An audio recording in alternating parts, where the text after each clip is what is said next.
Hello, everyone. Today's lecture will be on the cell cycle and the regulation of the cell cycle. And so the first thing we'll begin with is the objectives for the lecture, which are the things that, after the end of this lecture, we should have a full grasp on or a better understanding after this lecture.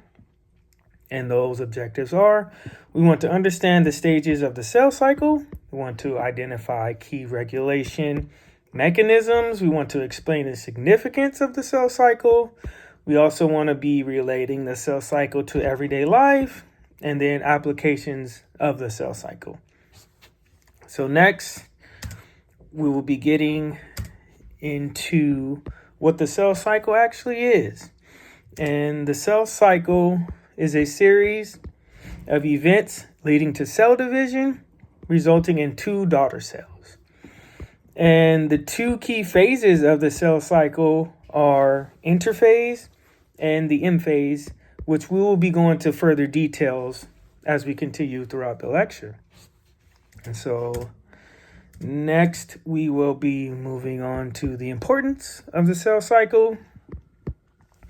And the importance is because the cell cycle, it facilitates, our growth, repair, and reproduction.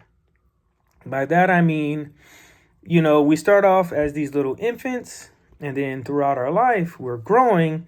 So this is where the cell cycle comes in place, where we need it for growth. Also with repair, for example, you cut your finger, you need to repair, the cut. And as far as reproduction, we sexually reproduce. So in order to reproduce, we need to go through these cell cycles. And then proper regulation and maintenance of the cell cycle is vital for stability and preventing things like cancer. And we'll get, go into more details about the cell cycle and its relationship with cancer. Because an example of this would be when you get a cut, like I was saying, and you need to repair the wound, a cut will send a signal in your body, and it will let your body know, hey, I just got cut. I need to produce more skin cells so that I can protect myself against this wound from potential pathogens like bacteria or viruses, things like that. And so this showcases the importance of a well-maintained and regulated cell cycle. And so our next topic will be the phases of the cell cycle. So as you can see in this image here, we have a general overview of the phases of the cell cycle, which, like I said, it includes the interphase, which is the G1, S, and G2 phase, where G1, the cell is mainly preparing for DNA replication. In the S phase, there is DNA synthesis and chromosome duplication. And in G2 is the final stage where things are being made sure that, hey, we're ready to go. We're going to go into the M phase. And then the M phase is where mitosis and cytokinesis will take place. And during mitosis, there will be a duplication of the nucleus. And in cytokinesis, that's kind of more or less the final stage where the cell divides and then you get your two new daughter cells. And so let's go into a little more details about the interphase, which here you can see in the picture that we have the G1, the S, and the G2, and everything is here in this image is depicted in more of a illustration of what's going on in these three different phases. And here we're just highlighting things from the previous slide where we went over G1, where things are like cell growth and protein synthesis are taking place. And in the S phase is where DNA is replicated and doubling of the genetic material is happening in the S phase. And then the final stage of interphase is the G2, where even more growth is happening. And then the final step before mitosis, you're making sure everything is good to go before we go into the M phase. And so that'll be the next thing we discuss. And you can see here from our image, you can see the different steps in mitosis.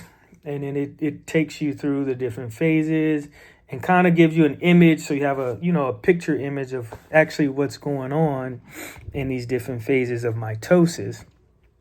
Because the first phase of mitosis is the prophase, where chromosomes are condensing, which they're getting smaller, and the spindles will begin to form in the prophase. And in metaphase is where you have all your chromosomes and they begin to align, and what they align on is what we call the metaphase plate. And then in the anaphase is where the sister chromatids will begin to pull apart from one another on the opposite poles of the cell.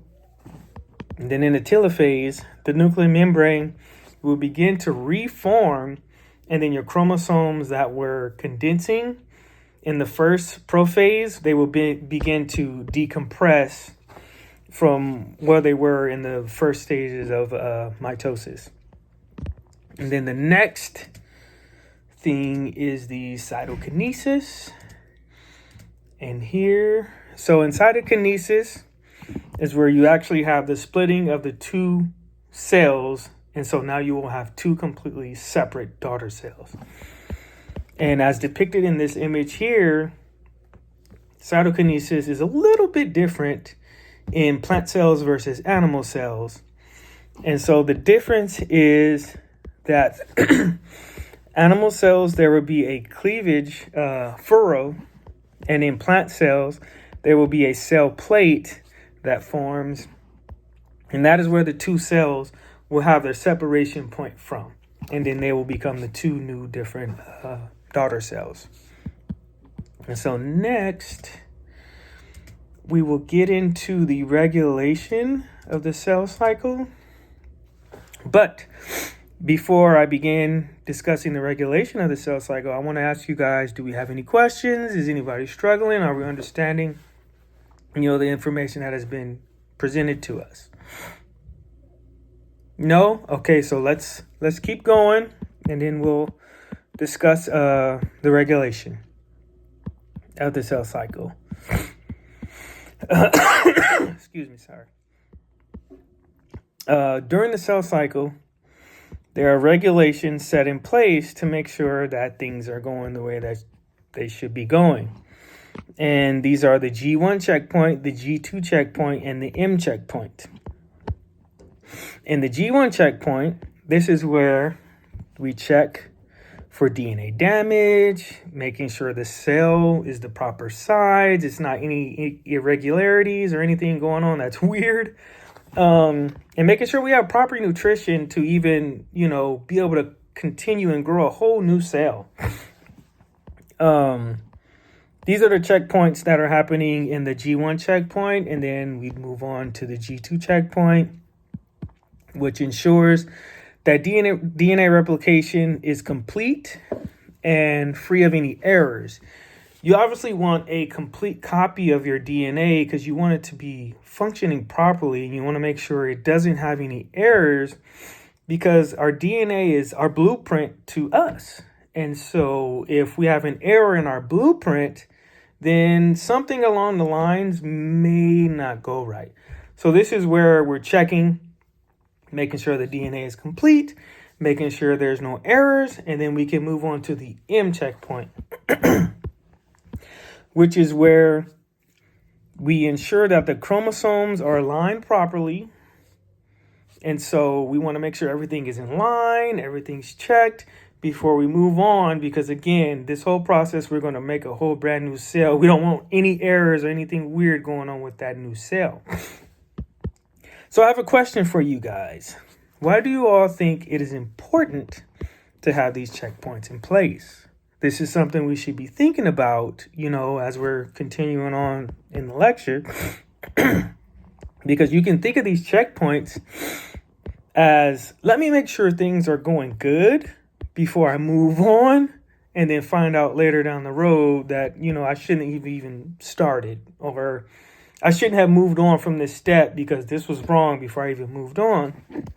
And an analogy I like to use is, Legos. I don't know if you guys have ever built Legos, but they come with an instruction booklet. And so it'll have the process of, say, you put 10 pieces together, and it'll show you what it should look like before you move on to the next, stage. So I relate it to that because you want to make sure in the step that you're on, it looks like what the, instruction book looks like before you move on to that next step. And you kind of want to do this because you want to make sure you're on the right track before you get down the line. And then you realize, oh, I messed up on stage 2 and now you're on stage 10 and now you have to go all over. So that's more or less kind of the analogy I use when I'm speaking about these checkpoints, is that you want to make sure everything is good before you move on to avoid any pitfalls down the lines. So then we'll move on.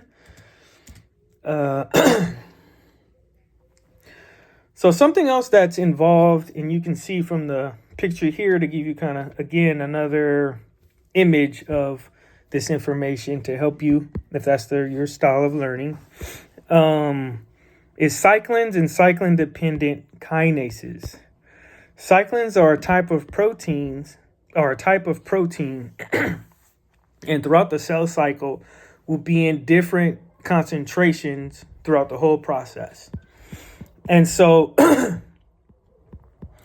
these cyclins also activate our cyclin-dependent kinases. And in general, a kinase is just something that phosphorylates a molecule, and a phosphorylation is just when you take a phosphate group and then you add it to a molecule. So that's simply what a phosphorylation is you're taking a phosphate group and then you add it to a molecule.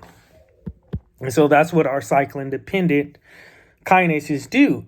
And the cyclin-dependent kinases are an enzyme that will add that phosphate group to a molecule, and it kind of helps to catalyze or get things to continue to move on in the process, in the further steps in the cell cycle, which is also a form of regulation, because think about it, if the molecule that needs to be phosphorylated is not phosphorylated by that kinase, then it's kind of a regulation as far as we can't move forward because we need that phosphate group.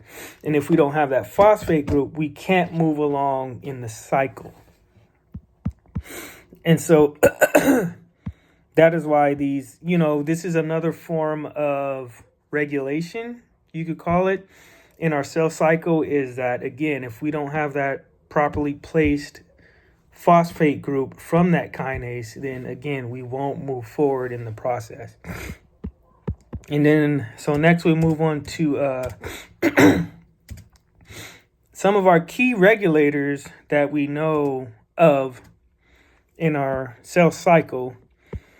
And one of them is the P53, and that is a tumor suppressor protein that prevents cells from progressing in the cell cycle when DNA damage is detected. And so this is a good thing because, like I said, before we move on, we want to make sure things are, good. And so if we have these things in place, like the P53, it recognizes, hey, the DNA is damaged. I don't want to move forward with potentially creating another cell that could be damaged. So again, that goes with our regulation of the cell cycle. And also we have our RBs, the retinoblastoma proteins, and these help control at the G1 checkpoint by stopping the cell cycle until conditions are suitable. And so to explain that is, for example, I'm going to say popcorn. If you have popcorn and you put it in your pot or whatever you're trying to make your popcorn in, if you never give that pot heat, the popcorn will never pop because it doesn't have heat. So this is kind of a regulation of, if you don't have the right conditions, you won't be able to move on. So my analogy is, if the popcorn isn't in the right condition of having heat to be able to pop, you will never move on to the stage of having popcorn. So this is a regulator put in place to where if it recognizes, hey, our cell does not have the right conditions to be able to, create another cell, we're not going to move on. So this is another form of regulation. And We also have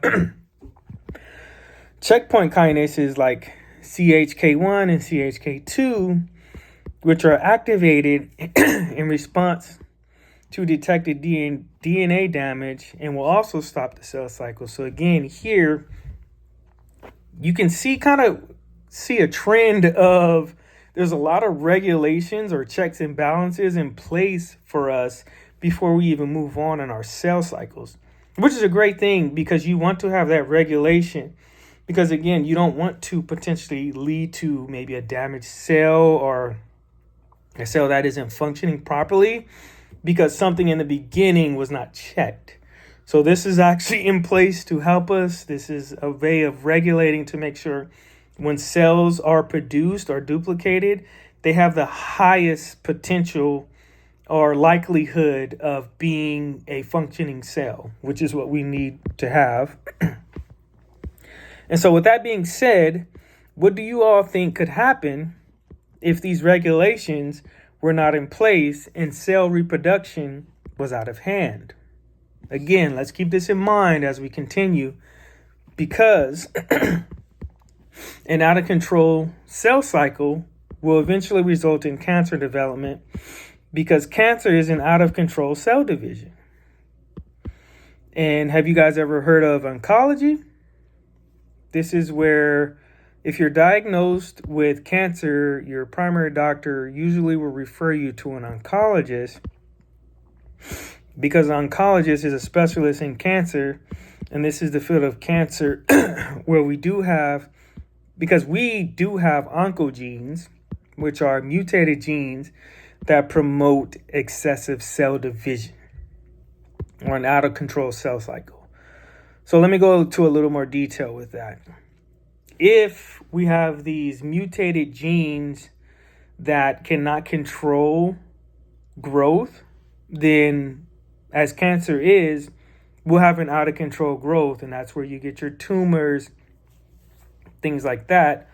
Because we do have a system in place, but it's not functioning because these oncogenes are mutated, so these genes aren't functioning properly as they should be to be able to control our cell cycle to, when we have enough cells, we stop because we don't need any more.